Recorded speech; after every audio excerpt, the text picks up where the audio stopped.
Assalamualaikum warahmatullahi wabarakatuh. Kami dari kelompok 3 akan memaparkan hasil diskusi dari kelompok kami mengenai bentuk-bentuk perencanaan pembelajaran, sistematika perangkat pembelajaran, dan teori penyusunan perangkat pembelajaran. Sebelumnya, perkenalkan anggota kelompok 3 yaitu ada Nikmatul Hidayah, Wilda Fadilasani, Dery Nasrullah, dan Maisaroh. Langsung saja kita simak materi yang akan disampaikan oleh anggota kelompok kami. Saya akan menjelaskan mengenai bentuk-bentuk perencanaan pembelajaran. Bentuk-bentuk perencanaan pembelajaran terdapat 6 model. Model yang pertama yaitu model Performance Based Teacher Education atau bisa disingkat PBTE. Model perencanaan pembelajaran PBTE merupakan pengembangan program pembelajaran yang dilaksanakan dengan pendekatan sistematik. Pendekatan ini mempertimbangkan semua faktor dan komponen-komponen yang ada, sehingga pelaksanaan program akan berjalan secara efektif dan efisien. Langkah-langkah yang ditempuh dalam perencanaan pembelajaran model PBTE ini dijelaskan oleh Hamalik. Yang pertama yaitu merumuskan asumsi-asumsi secara jelas, eksplisit, dan khusus. Yang kedua, mengidentifikasi kompetensi. Yang ketiga, merumuskan tujuan-tujuan secara deskriptif. Yang keempat, menentukan tingkatan-tingkatan kriteria dan jenis asesmen. Yang kelima yaitu mengelompokkan dan menyusun tujuan-tujuan pembelajaran berdasarkan urutan psikologi untuk mencapai maksud-maksud instruksional. Dalam hal ini perlu dipertimbangkan struktur. Kemudian yang keenam yaitu mendesain strategi instruksional. Yang ketujuh, mengorganisasikan sistem pengelolaan kelas. Yang kedelapan, mencobakan program.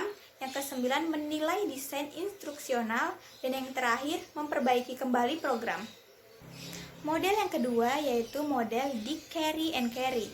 Model perencanaan pembelajaran Dick, Carry, and Carry memiliki komponen dengan urutan-urutan tahapan-tahapan sistematis yang lengkap mulai dari analisis, desain, sampai evaluasi, sehingga rancangan pembelajaran yang dihasilkan merupakan upaya optimal yang sengaja didesain. Namun demikian, model ini memiliki keterbatasan karena merupakan sistem kerja yang melibatkan pembiayaan dan waktu yang relatif lebih lama. Langkah-langkah dari model pembelajaran Dick, Carry, and Carry yaitu yang pertama, mengidentifikasi tujuan pembelajaran, melaksanakan analisis instruksional, menganalisis karakteristik peserta didik dan konteks pembelajaran, merumuskan tujuan pembelajaran khusus, mengembangkan instrumen pembelajaran, mengembangkan strategi pembelajaran, mengembangkan dan memilih buku ajar, merancang dan mengembangkan evaluasi formatif, melakukan revisi terhadap program pembelajaran, dan yang terakhir, merangsang dan mengembangkan evaluasi sumatif. Kemudian yang ketiga yaitu model perencanaan pembelajaran sistematis. Langkah-langkah model perencanaan pembelajaran sistematis yaitu yang pertama, identifikasi tugas-tugas, yang kedua, analisis tugas, yang ketiga, penetapan kemampuan, yang keempat, spesifikasi pengetahuan, keterampilan, dan sikap, yang kelima, identifikasi kebutuhan pembelajaran, yang keenam, perumusan tujuan, yang ketujuh, kriteria keberhasilan program, yang kedelapan, pengorganisasian sumber-sumber belajar, yang kesembilan, pemilihan strategi pembelajaran, yang kesepuluh, ujian lapangan program, yang kesebelas, pengukuran reliabilitas program, perbaikan dan penyesuaian program, yang kedua belas, pelaksanaan program, dan yang terakhir, monitoring program. Selanjutnya yang keempat yaitu model perencanaan pembelajaran Davis. Model perencanaan pembelajaran Davis terdiri dari 5 tahapan yang harus dilakukan sedemikian rupa dan bagaikan komponen-komponen sistem yang terpadu secara menyeluruh. 5 tahapan tersebut yaitu yang pertama, penetapan sistem pembelajaran. Tahap ini dimulai dengan memikirkan daerah pelajaran apa yang telah diberikan. Untuk itu, perlu koordinasi antara semua guru yang berada dan bertanggung jawab dalam daerah pelajaran tersebut, dan dengan sendirinya membutuhkan waktu dan usaha tertentu. Yang kedua, perumusan tujuan pembelajaran. Hal tersebut berdasarkan informasi tentang apa yang diinginkan oleh siswa, apa yang mereka butuhkan, bahan pelajaran apa yang ingin diajarkan, dan berbagai informasi penting lainnya. maka guru menetapkan perangkat tujuan yang hendak dicapai para siswa. Yang ketiga, perencanaan dan pelaksanaan evaluasi. Yang keempat, pendeskripsian dan pengkajian tugas. Suatu deskripsi tugas dimaksudkan untuk mengidentifikasi langkah-langkah yang ditempuh oleh seorang guru apabila melakukan suatu tugas. Yang kelima, melaksanakan prinsip-prinsip pembelajaran. Dalam mempelajari prinsip-prinsip belajar, maka guru dapat membantu para siswa belajar dengan jalan menyediakan kondisi-kondisi yang diperlukan melalui pelajaran yang diberikannya. Kemudian yang kelima ada model desain sistem instruksional berorientasi pencapaian kompetensi atau disingkat DSIPK yang dikembangkan oleh Wina Sanjaya. Model DSIPK adalah gambaran proses rancangan sistematis tentang pengembangan pembelajaran baik mengenai proses maupun pembelajaran yang sesuai dengan kebutuhan dalam upaya pencapaian kompetensi. Model DSIPK memiliki karakteristik sebagai berikut. Yang pertama, model DSIPK adalah model desain yang sederhana dengan tahapan yang jelas dan bersifat praktis. Yang kedua, model desain secara jelas menggambarkan langkah-langkah yang harus ditempuh. Yang ketiga, model desain merupakan pengembangan dari analisis kebutuhan. Yang keempat, model desain ditekankan kepada penguasa kompetensi sebagai hasil belajar yang dapat diukur. Oleh sebab itu, setelah ditentukan kompetensi yang harus dicapai, para guru secara langsung menentukan alat ukurnya. Kemudian model yang terakhir yaitu model ASUR. Model ini merupakan model untuk suatu kegiatan pembelajaran atau disebut juga dengan model berorientasi kelas. Menurut Saldino, Lauter, dan Russell, model ini terdiri atas 6 langkah kegiatan pembelajaran, yaitu yang pertama ada analis learner atau analisis mahasiswa, yaitu mengidentifikasi karakteristik mahasiswa dan analisis terhadap kompetensi spesifik yang dimiliki oleh siswa. Kemudian yang kedua yaitu ada standar and objective atau menetapkan standar dan tujuan pembelajaran, yaitu menetapkan standar dan tujuan pembelajaran yang bersifat spesifik tentang pengetahuan, keterampilan, dan sikap yang diperoleh. Kemudian yang ketiga ada select strategi, teknologi, materi, media, and material atau memilih strategi, teknologi, media, dan bahan pembelajaran. Kemudian yang keempat ada utilis, teknologi, media, and material atau menggunakan teknologi, media, dan bahan pembelajaran. Kemudian yang kelima ada require learner participation atau keterlibatan mahasiswa, yaitu tahap keterlibatan mental mahasiswa secara materi atau substansi yang dipelajari. Kemudian yang keenam ada evaluate and revisi atau evaluasi dan revisi, yaitu tahap melakukan evaluasi terhadap desain pembelajaran kemudian dilakukan revisi perbaikan sehingga dapat digunakan. Sekian materi yang saya paparkan, selanjutnya akan dijelaskan oleh teman saya. Selanjutnya, saya akan membahas terkait dengan sistematika perangkat pembelajaran. Perangkat pembelajaran ini terdiri dari dua, yaitu ada silabus dan juga RPP. Kemudian, saya akan membahas terkait dengan sistematika RPP. Pengertian dari rencana pelaksanaan pembelajaran menurut Permendikbud nomor 22 tahun 2016, yaitu satuan kegiatan pembelajaran tatap muka dalam satu kali pertemuan atau lebih. Jadi, RPP ini dikembangkan dari silabus untuk mengarahkan peserta didik agar mencapai kompetensi dasar.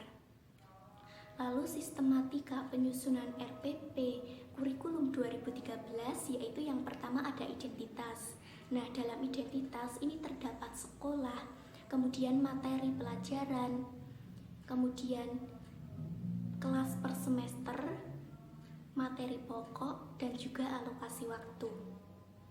Selanjutnya ada kompetensi inti, kompetensi dasar, dan juga indeks pencapaian kompetensi. Yang selanjutnya ada tujuan pembelajaran. Nah, tujuan pembelajaran ini diambil dari indeks dari IPK, indeks pencapaian kompetensi. Selanjutnya ada materi pembelajaran.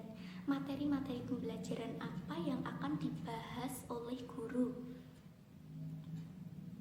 Selanjutnya ada media, alat, dan sumber belajar.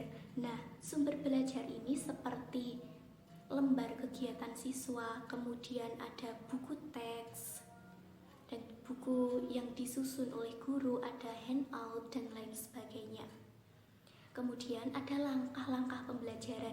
Nah, langkah-langkah pembelajaran ini meliputi 3. Yang pertama ada pendahuluan, kemudian kegiatan inti, dan yang terakhir yaitu ada penutup. Selanjutnya yaitu ada penilaian. Penilaian ini bertujuan untuk mengetahui seberapa jauh pemahaman peserta didik dalam mengetahui pemahaman peserta didik dalam memahami setiap materi yang telah disampaikan atau dipelajari oleh peserta didik tersebut. Sistematika RPP 1 lembar yaitu terdiri dari identitas. Nah, berbeda dengan kurikulum 2013 bahwa di kurikulum RPP 1 lembar ini terdiri dari sekolah, kelas per semester, materi pokok, langsung ke alokasi waktu. Selanjutnya yaitu ada tujuan pembelajaran. Nah, tujuan pembelajaran ini dari materi pokok tersebut, apa tujuan yang ingin dicapai oleh guru dalam pembelajarannya.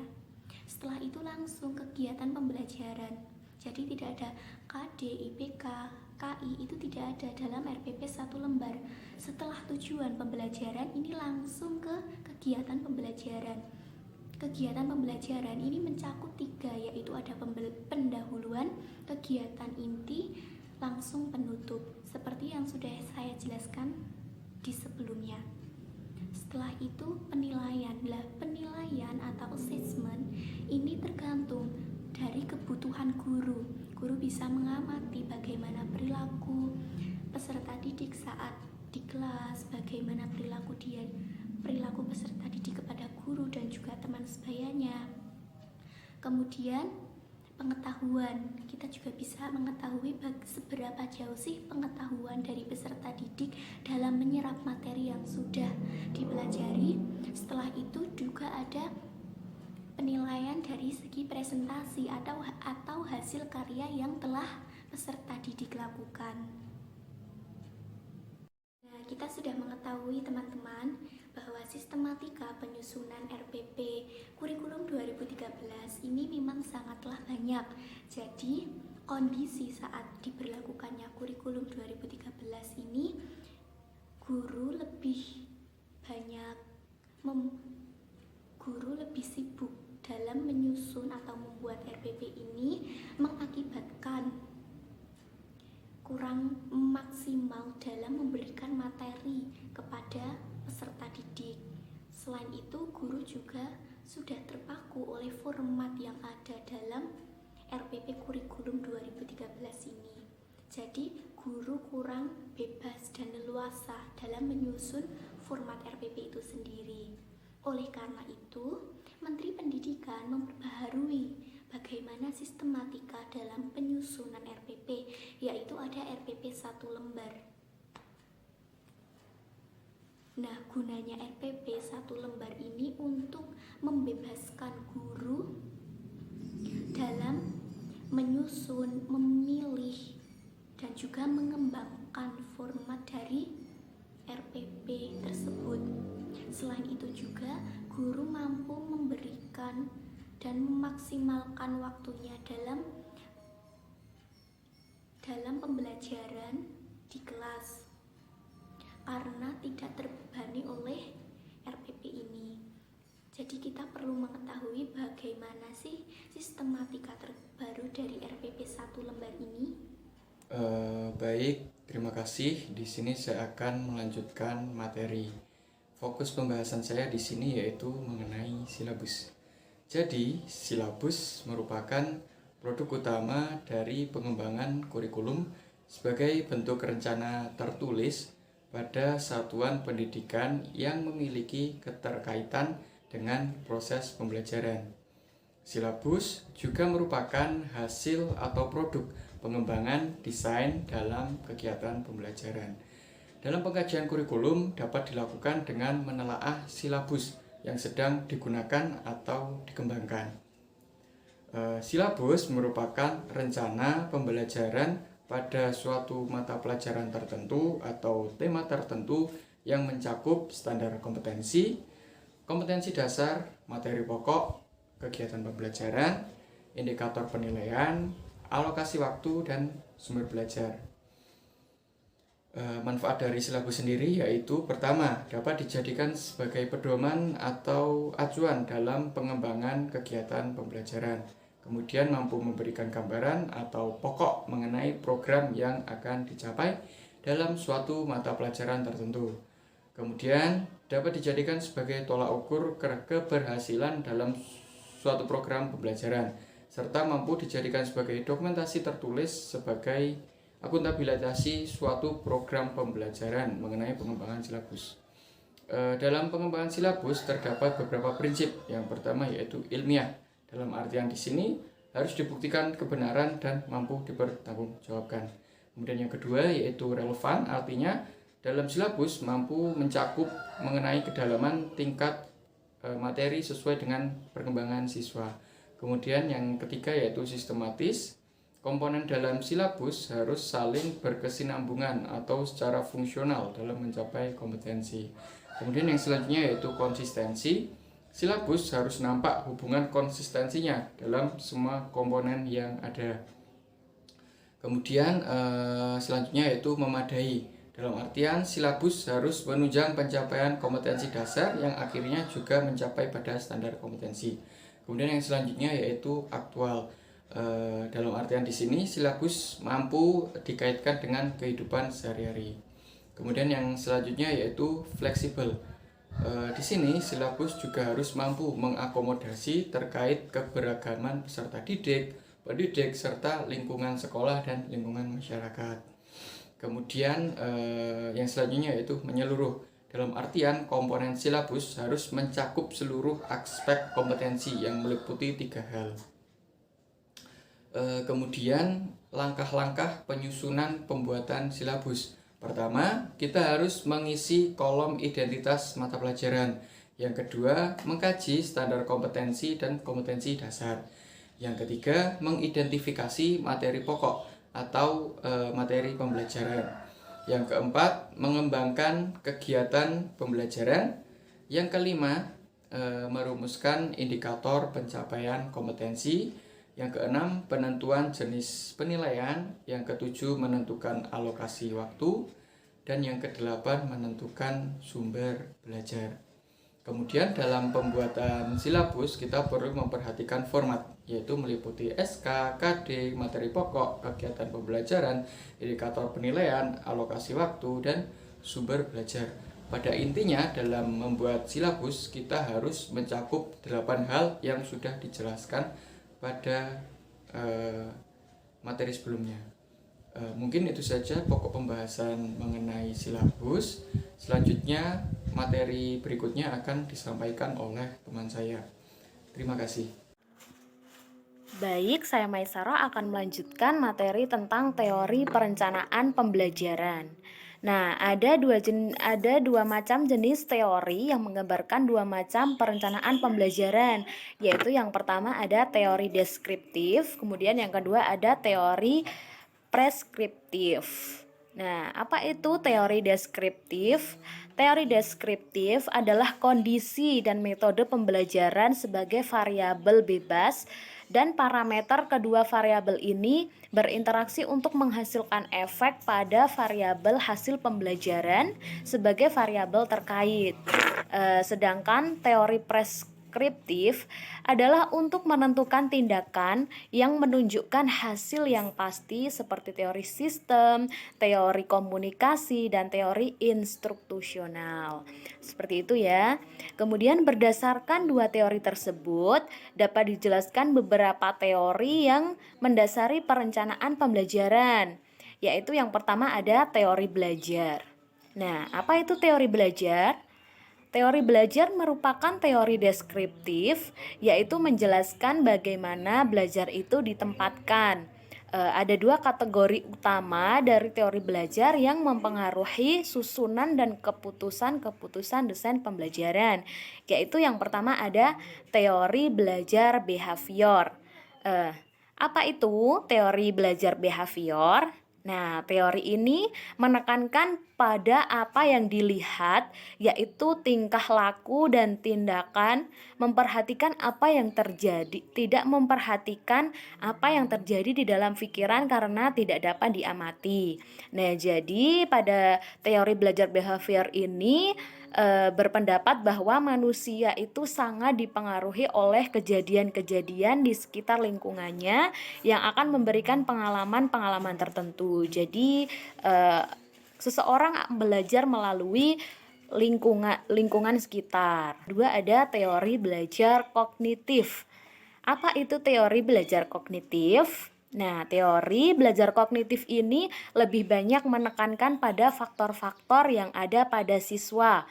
Menurut teori ini, alat indera mengirimkan informasi ke register indrawi untuk disimpan sebentar. Kemudian informasi tersebut diberi arti melalui perhatian dan persepsi. Setelah diubah menjadi kode-kode, informasi tersebut kemudian masuk ke dalam ingatan jangka pendek. Intinya pada teori belajar kognitif ini semuanya itu menekankan pada faktor-faktor yang ada pada siswa. Seperti itu ya. Kemudian yang kedua ada teori sistem. Apa itu teori sistem? Nah, teori sistem itu sebagai suatu gabungan perencanaan untuk melaksanakan semua komponen-komponen dari suatu sistem yang untuk memecahkan persoalan ya. Jadi teori sistem ini dirancang khusus untuk memecahkan persoalan atau masalah. Kemudian yang kedua ada teori komunikasi.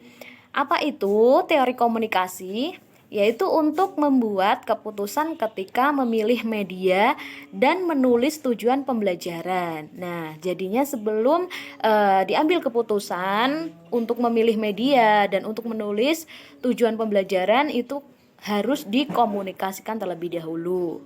Yang terakhir ada teori instruksional pembelajaran. Nah, teori ini merupakan kumpulan prinsip-prinsip yang integrasi dan memberikan preskripsi untuk mengatur situasi atau lingkungan belajar sedemikian rupa sehingga dapat membantu siswa mencapai tujuan belajar dengan mudah. Nah, jadi teori instruksional ini memberikan instruksi kepada peserta didik agar dapat mencapai tujuan atau mempelajari materi dengan mudah. Demikian yang dapat kelompok kami sampaikan. Apabila ada kurang lebihnya kami mohon maaf. Selamat belajar.